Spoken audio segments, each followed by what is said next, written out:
우리가 지난주에는 예수님의 십자가 사건과 함께 동반된 초자연적인 그 현상들을 함께 생각을 했습니다.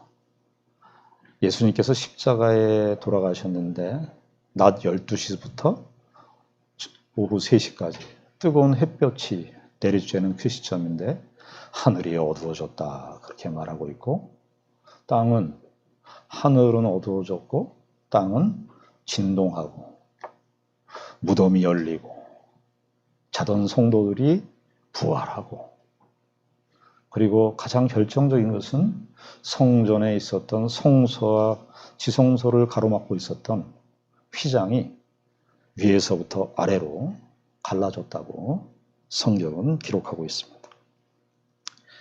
그런데 복음서 기자들은 이런 초자연적인 현상만을 예수님의 십자가 사건 속에 기록하고 있지 않습니다. 사복음서 기자들은 십자가에 가장 가까이 목도하고 있었던 증인들, 사람들의 반응을 상세하게 기록하고 있는 것을 보게 됩니다. 오늘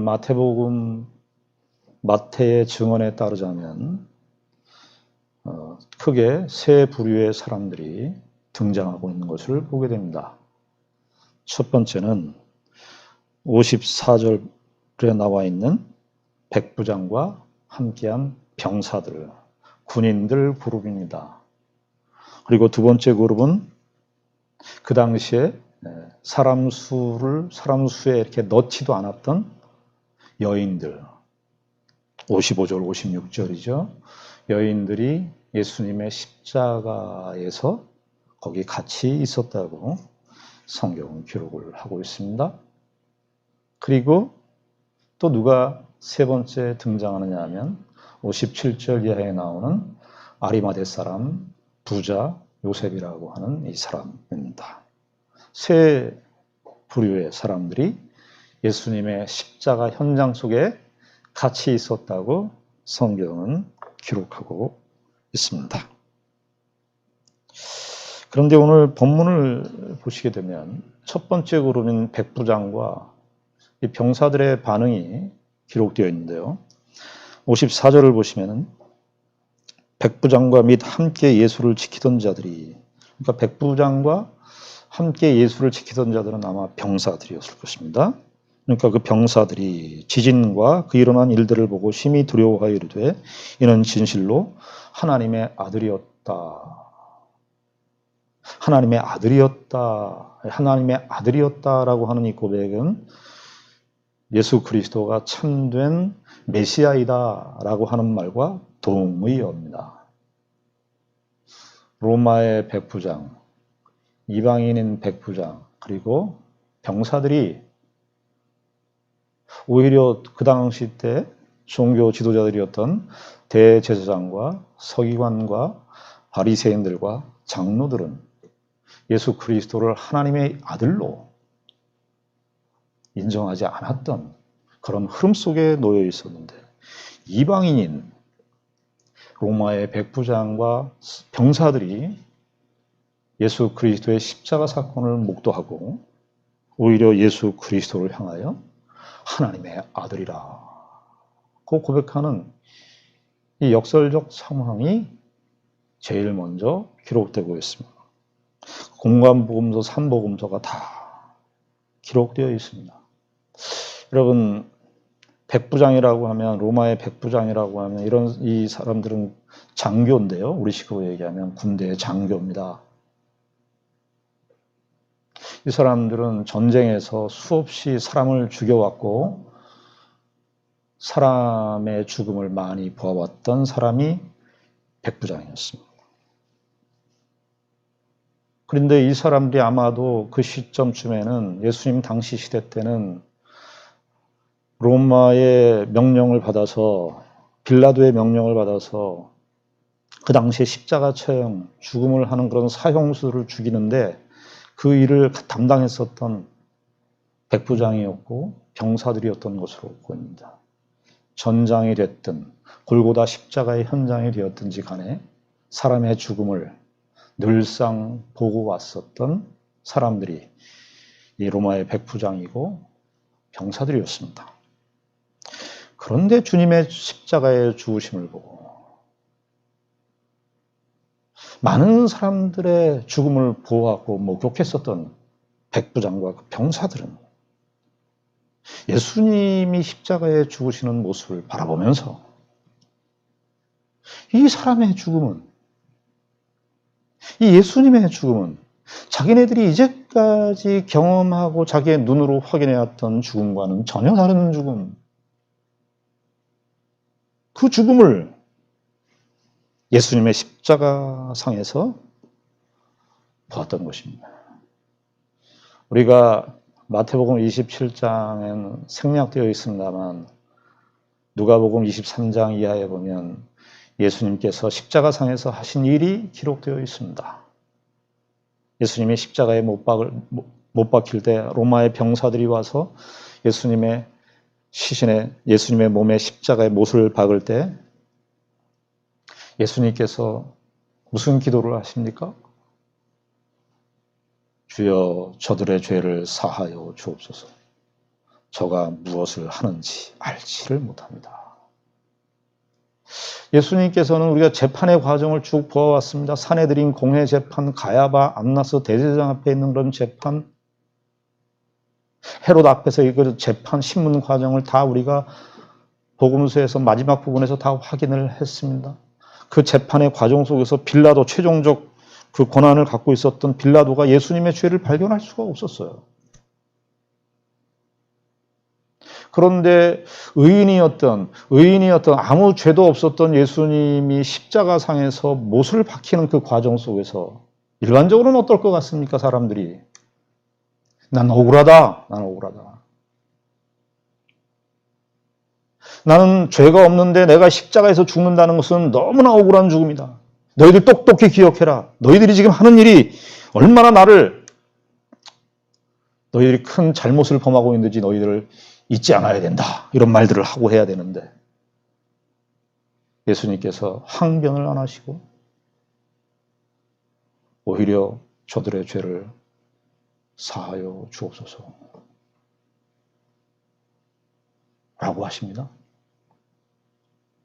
아마도 여기 병사들은 여기 되어진 일을 봤다라고 하는데 단순히 초자연적인 현상만을 목격한 것이 아니라 예수님께서 십자가에 오전 9시부터 조롱을 당하셨거든요. 사람들에게 조롱을 당하시고 오후 3시까지 십자가에 마지막 죽으시는 그 과정의 모든 모습들을 봤거든요. 그런데 예수님께서 저들 자기를 죽이려고 앞장섰던 종교 대제사장들, 지도자들, 이 사람들을 향하여 오히려 용서를 구하는 그 기도를 하는 모습을 봤을 때 대부분 사람들이 마지막 그런 억울한 죽음을 당할 때 다 자기 자신의 위치를 다 항변하고 변호하고 저주를 하든지 아니면 자책을 하든지 그 둘 중에 하나일 텐데 예수님께서는 거기에서 저들의 죄를 사하여 달라고 기도를 하십니다. 그리고 십자가 양쪽에 강도들이 있었습니다.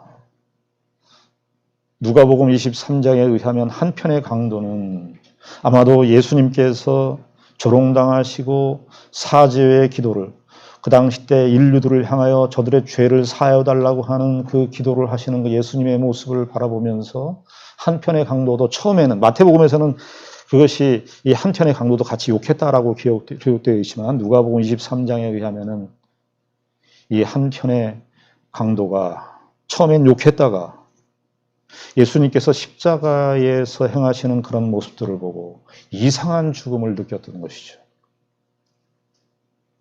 그래서 누가복음 23장에 보면 주의 나라에 임할 때 나를 기억해달라고 한편의 강도가 주님을 향해서 기도를 합니다. 그리고 예수님께서는 그 한편의 강도의 기도를 받으시고 이 세상 역사 속에서 가장 빠른 응답을 해주셨어요. 예수님께서. 기도 응답을. 네가 잠시 후면 낙원에, 나와 함께 낙원에 있을 것이다. 그 말씀을 하십니다. 십자가상에서 이 백부장과 병사들이 이 십자가상에서 일어난 그 일들을 보고 이제까지 경험하지 못했던 어떤 독특한 죽음, 이상한 죽음, 그런데 그들의 마음을 움직이는 그 죽음, 그 죽음을 목도하게 되는 것이죠. 그래서 54절에 보면 진실로 하나님의 아들이었도다 이렇게 기록되어 있는데 이것이 사실은 의도적으로 내가 고백하겠다 하는 고백이 아니라 자연 발생적으로 백부장과 그 병사들이 예수님의 십자가상에서 죽는 그 모습을 보고 오히려 십자가의 죽음을 통해서 그들에게 참된 복음의 생명이 예수 그리스도의 십자가의 은혜가 그들 가운데 역사하는 것을 오히려 증언한 것이라고 할 수 있겠습니다. 두 번째 그룹은 어떤 그룹입니까? 55절, 56절에 보면 예수를 섬기며 갈릴리에서부터 따라온 많은 여자가 거기 있어 멀리서 바라보고 있으니 그 중에는 막달라 마리아와 또 야고보와 요셉의 어머니 마리아와 또 세베대의 아들들의 어머니도 있더라. 이 여인들을 소개하는데요. 그냥 여인들이 있었다 그러면 되는데 55절에 보면 예수를 섬기며, 이 섬기며라고 하는 것이요. 현재 분사로 되어 있어요. 현재 분사. 그러니까 예수께서 십자가에 못 박히시는 그 순간까지, 죽으시는 그 순간까지 예수를 섬기는 자세를 잃지 않았다는 것이죠. 그리고 뭐라고 여기 추가적으로 설명을 하느냐 하면 갈릴리에서부터 따라왔다. 갈릴리라 그러면 예수님께서 공생애를 시작한 시점입니다. 그러니까 사실은 마태는 그저 장소적으로 갈릴리에서부터 따라왔다라는 측면보다 예수님께서 공생애를 시작했었던 그 갈릴리에서부터 예수를 섬기며 따라왔었던 여인들이라고 기록하고 있습니다.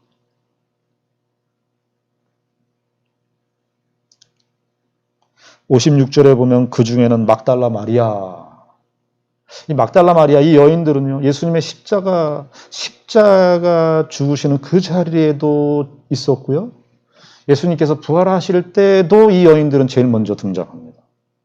그리고 마태는 의도적으로 막달라 마리아를 제일 먼저 앞에 놓습니다. 막달라 마리아는 어떤 여인입니까? 누가복음 8장에 의하면 7 귀신 들렸던 여인이었습니다. 아마 여기 열거된 여인들 중에 가장 처참한 신분 가운데 놓여 있었던 여인이 막달라 마리아였을 것입니다. 그런데 이 십자가의 은혜는, 이 복음의 은혜는 어떤 자에게 임하는가? 바로 이러한 자에게. 그러니까 이 백부장 사건을 통해서는 굉장히 파격적이에요. 예수님의 십자가의 이 복음이 굉장히 파격적이라고 하는 것을 보여주는데, 백부장은 이방인이에요, 이방인. 이방인의 입술을 통해서 하나님의 아들이다라고 하는 이 사실이 드러나고, 그리고 유대 사회에서 가장 저급하고 사람 수에 포함되지 않는 사람들이 여인들인데 그 여인들 중에서 가장 천한 신분에 있었던 여인 막달라 마리아에게 예수 그리스도의 십자가의 복음의 은혜가 그들 가운데 임한 것으로 기록하고 있습니다. 아마 이 여인들은 예수께서 병자를 고치시고 공생의 기간 동안 행하시는 모든 역사들을 통해서 예수님께서 행하시는 저 이적의 이면적인 의미, 예수 그리스도로 말미암아 우리의 죄가 사함받고 예수 그리스도로 말미암아 우리에게 참된 영생과 구원을 가져다 주시는 메시아이심을, 온전한 형태는 아니지만 이 여인들은 예수 그리스도의 은혜를 경험한 것으로 보여집니다.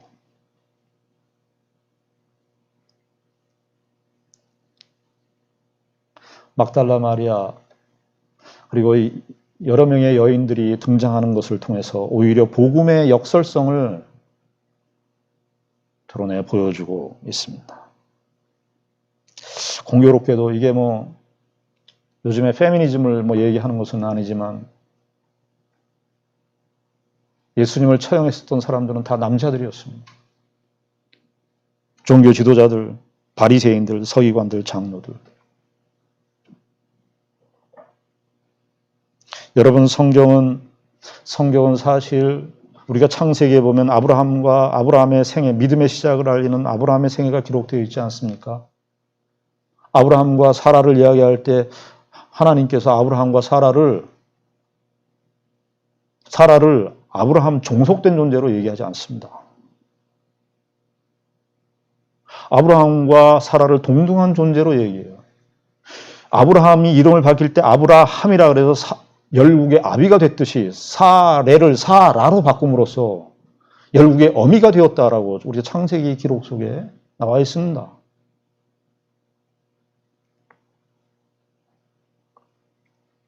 사실은 성경은 어떤 면에서 세상이 말하는 여성 남녀 평등보다도 더 우월한 위치에서, 더 고급한 위치에서 남녀 동등한 이야기를, 남녀 평등에 관한 이야기를 하고 있는 것이죠. 근데 오늘 보고자 하는 내용은 뭐냐면 57절 이하에 나오는 아리마대 사람입니다. 57절에 보면 저물었을 때 아리마대의 부자 요셉이라 하는 사람이 왔으니 그도 예수의 제자라, 이렇게 되어 있습니다. 이 사람 아리마대의 부자 요셉이라 하는 사람이 왔으니 그도 예수의 제자라. 누가복음 보면은요, 누가복음에는 이 아리마대 사람을, 이 요셉을요, 더 두 절에 걸쳐서 소개하는데 거기 보면 어떻게 되어 있냐면 공회의원이었고 선하고 의로운 사람이었다, 그렇게 말합니다. 선하고 의로운 공회의원. 그리고 51절에는 그들의 결의와 행사에 찬성하지 아니한 사람이 있으니 그는 유대인의 동네 아리마대 사람이요 하나님의 나라를 기다리는 자라. 그러니까 사복음서에 다 이 아리마대 사람 요셉이 나오는데 다 긍정적으로 이 사람을 묘사하고 있습니다. 여러분, 이 아리마대 사람은 우리가 좀 생각을 해봐야 됩니다. 왜냐하면요, 남부러울 곳이 없는 조건을 갖춘 사람입니다. 그 당시 때 산헤드린 공회 회원이죠. 70명의 공회 회원이 있었는데 우리식으로 얘기하면 국회의원 해당하는 그런 높은 자리에 있었던 사람입니다. 그리고 사람들에게 존경을 받는 사람이었습니다.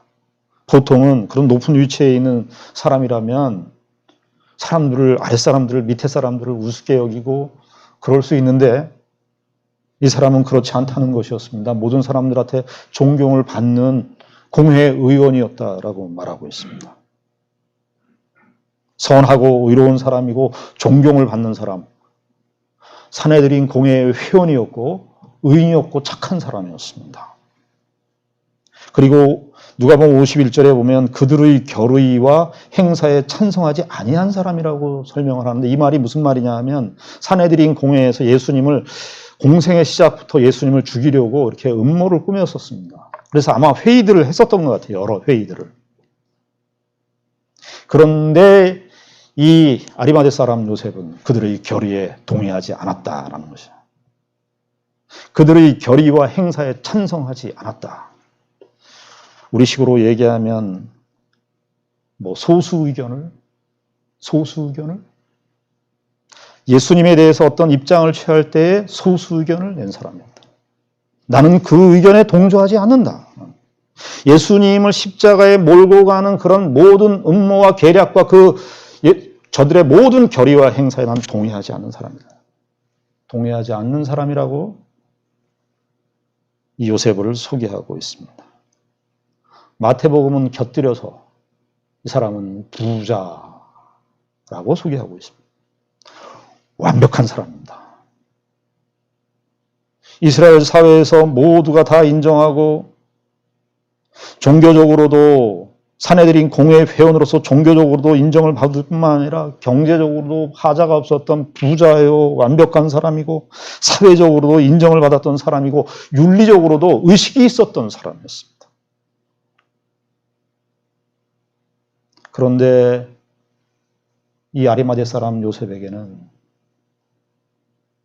자기가 모든 사람들에게 신망을 받고 인정을 받고 요즘식으로 얘기하면 모든 스펙이 완벽하게 갖추어진 그런 사람인데 이 사람의 마음을 흔드는 것이 있었어요. 그게 뭐냐면 십자가 사건이었습니다.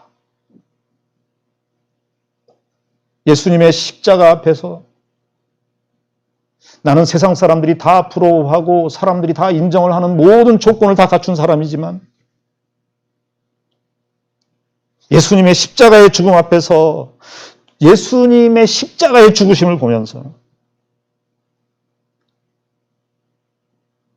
자기에게 속에 있는 가장 큰 이상하게도 모든 것을 가지고 누리고 많은 사람들에게 존경을 받고 윤리적으로도 의식적으로도 의식이 있는 사람이었음에도 불구하고 자기의 마음속에 항상 한켠에는 이게 다가 아닌데 그런데 예수님의 십자가의 죽으심을 보고 마가복음은요, 빌라도에게 가서 아리마대 사람 요셉이 빌라도 총독에게 가서 시인을 달라고 그럴 때 담대하게, 우리 한글 성경엔 당돌이라고 되어 있지만 담대하게 달라고 얘기합니다. 십자가의 사건은 이렇게 주변에 있는 그 십자가 주변에 있는 사람들에게, 로마의 백부장에게, 병사들에게, 그리고 여인들에게, 그리고 모든 것을 완벽하게 갖춘 아리마대 사람 부자 요셉에게도 예수 그리스도의 복음의 은혜가 저들에게 역사하고 있다는 사실을 이 사람들을 기록함으로써 복음서는 이야기하고 있습니다. 우리는 예수님의 십자가 사건 속에서 나타난 일련의 현상들을 통해서 예수님의 십자가 사건은요, 어떤 면에서 죄와 사망, 사탄의 세력이, 사탄의 중력이 역사에서 예수님의 십자가로 죽음으로 끝을 내어가는 그런 죄와 사망의 중력이 역사하는 그 자리였는데 예수 그리스도의 십자가의 사건은 오히려 예수 그리스도의 은혜의 중력이, 하나님의 사랑의 중력이 사람들에게 새로운 영향을 끼치는 새로운 복음의 중력이 그들에게 나타나는 그 사건으로 십자가 주변의 사람들을 기록하고 있는 것입니다.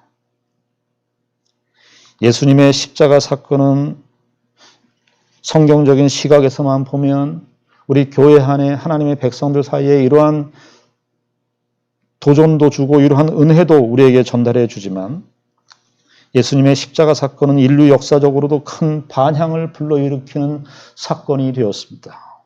오고 오는 모든 역사 가운데 역사적 반향을 불러일으키는 사건이 되었는데 여러분 그 당시 때 헬라 로마 제국은 얼마나 대단했습니까? 헬라 로마 제국에서 가장 위대한 인물을 꼽으라고 하면 물론 그 당시 때 로마는 가이사 아구스토가 시저가 통치하고 있었으니까 가장 대표적인 인물 신처럼 떠받쳤던 가이사 아구스토라고 얘기했을지 모르지만 사실은 역사가들의 기록에 의하면 누구를 가장 큰 역사적 인물로 생각했냐면 알렉산더를. 가이사의 아구스토 이전에 헬라 세계, 이 소아시아 지역을 인도의 인더스 강까지 통치하고 정복했었던 알렉산더를 최고의 인물로 꼽는데 주저함이 없습니다. 알렉산더가 죽을 때 알렉산더가 인더스의 강에서 그랬다는 거 아니에요. 나에게 더 이상 정복할 땅이 없으니까 더 이상 나 정복할 땅 좀 달라고. 가장 짧은 시간에 가장 젊은 나이에 알렉산더가 그 당시 세계를 지배했었습니다. 근데 희한하게도 알렉산더도 33살에 죽고 예수 그리스도도 33살에 십자가에 죽으셨습니다. 알렉산더는 왕궁에서 왕자로 태어났습니다. 예수님은 마국간에서 태어나셨습니다. 알렉산더는 왕궁에서 왕자로 태어나고 왕가의 교육을 받고 자랐습니다. 예수님은 마국간에 태어나셔서 목수의 아들로 태어나셔서 대패를 밀고 나무를 깎는 목수의 일을 하면서 자라셨습니다. 알렉산더는 대제국의 왕으로서 죽었고 예수님은 아주 수치스럽고 조롱을 당하는 갈보리 십자가에서 죽으심을 당했습니다. 알렉산더의 일생은 위대한 성공으로 보이고 예수님의 일생은 실패와 좌절로 보입니다. 그러나 알렉산더는 수백만을 죽였고 예수님은 수없는 사람을 살렸습니다.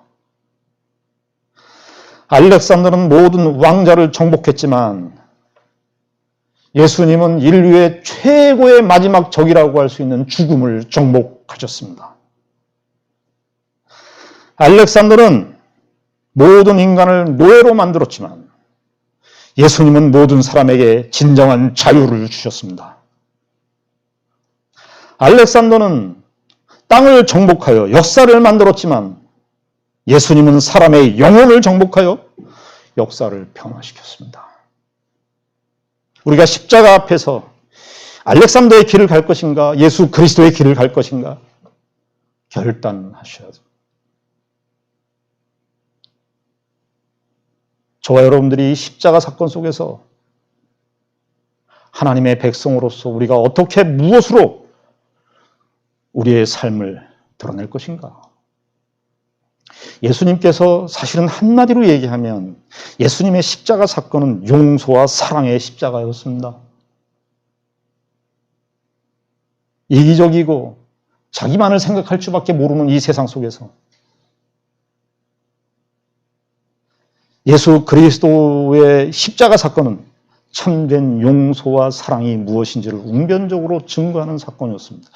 우리도 예수를 따르는 자들인데 우리의 존재와 삶을 통해서 무엇으로 우리의 신자의 신자 된 것을 증명할 것인가? 그것은 사랑과 용서 외에는 없습니다. 알렉산더처럼 성공과 정복과 많은 것을 가지고 업적을 누리고 하는 방식으로 기독교는 소개된 적이 없습니다. 그러면 기독교는 생명력을 잃습니다. 기독교의 힘은 십자가로 말미암아 나타나는 사랑의 힘으로 외에는 그리스도의 십자가를 증언할 방법이 없습니다. 예전에 어렸을 때 교회를 다닐 때 이런 간증을 많이 듣곤 했습니다. 저희 이남에 이북에서 내려오신 크리스찬들이 많았습니다. 신자들이. 근데 어떤 집사님의 이야기를 간증을 들은 기억이 나는데 흥남철수 때 우리 6.25 겪었죠. 7전에 6.25 겪은 게 아니라 6.25 지났습니다만 흥남철수 때 함경도 흥남철수 때 미군들이 배 태울 때 이렇게 태웠다는 거 아닙니까? 기독교인들만 이 배를 탈 수 있다고. 예수 믿는 사람들만 이 배를 탈 수 있는데 예수 믿는 사람들을 골라내야 될 거 아니에요. 찬송가를 불러보라고. 그래서 찬송가를 능숙하게 부르는 사람을 기준으로 해서 그 흥남철수 때 배에 탔다는 거 아닙니까? 그래서 오셔서 이남에 내려오셔서 나 예수 그리스도를 믿어서 이렇게 큰 축복과 은혜를 받았습니다. 저도 그때 감동을 받았고 은혜를 받았습니다만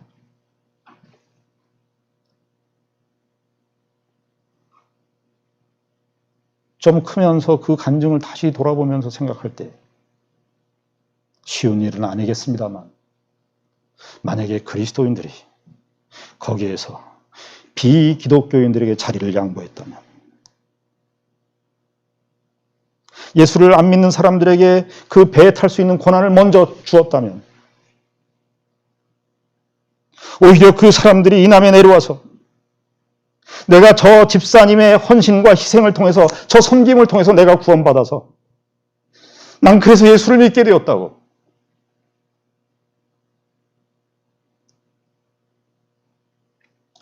타이타닉 영화를 보신 적 있으실 겁니다. 타이타닉호에서 전 목사니까 자꾸 목사의 시각에서 보게 돼요. 다른 장면은 기억이 안 나는데 거기 구명조끼 이제 배가 이제 다 침몰되게 되어 있는데 구명조끼가 없는 거예요. 근데 목사님이 연로하시니까 존 하퍼 목사님이라고 계시는데 존 하퍼 목사님이 구명조끼를 다른 사람에게 양보하는 거예요. 기독교의 사랑은 말로만 하는 사랑도 아니고 내가 많이 가지고 있는데 조금 있는 것을 나눠주는 사랑도 아니고 예수님께서 성육신 하셔서 하나님이신 그분께서 친히 자기 몸을 다 들이심으로 우리에게 주신 사랑인데 예수 그리스도를 믿는 우리들은 항상 내가 있고 난 다음에 이웃이 있는 것이죠.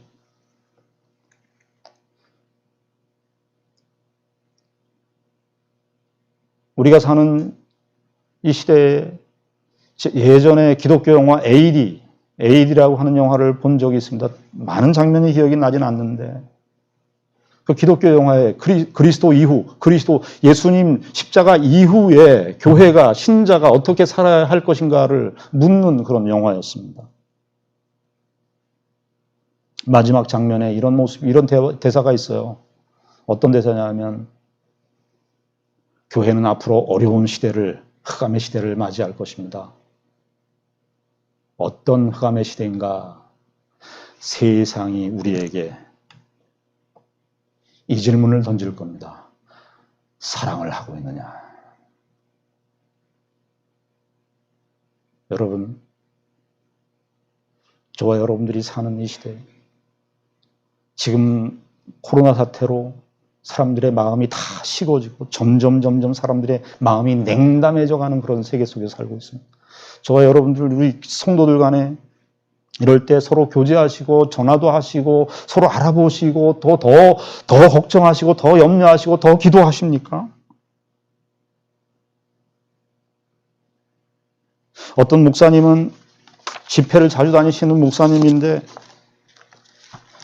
어떤 교회에 갈 때마다 이런 질문을 던진대요. 교회 생활하시면서 상처를 받아보신 분 한번 손 들어보세요. 근데 거의 대부분 교회에 가면은 상처를 안 받으신 분들이 없으니까 거의 다 이렇게 쭈삣쭈삣하다가 다 손을 드신다는 거예요.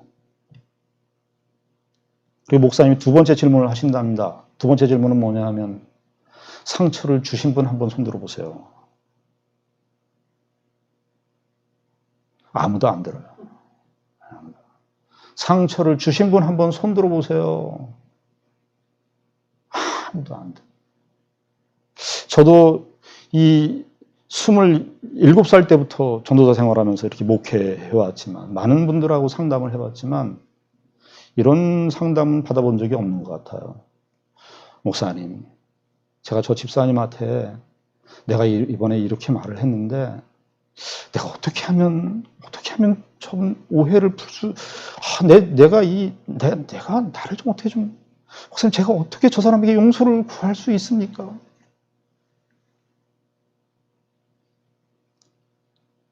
목사님, 제가 저 사람한테 상처를 많이 준 것 같아요.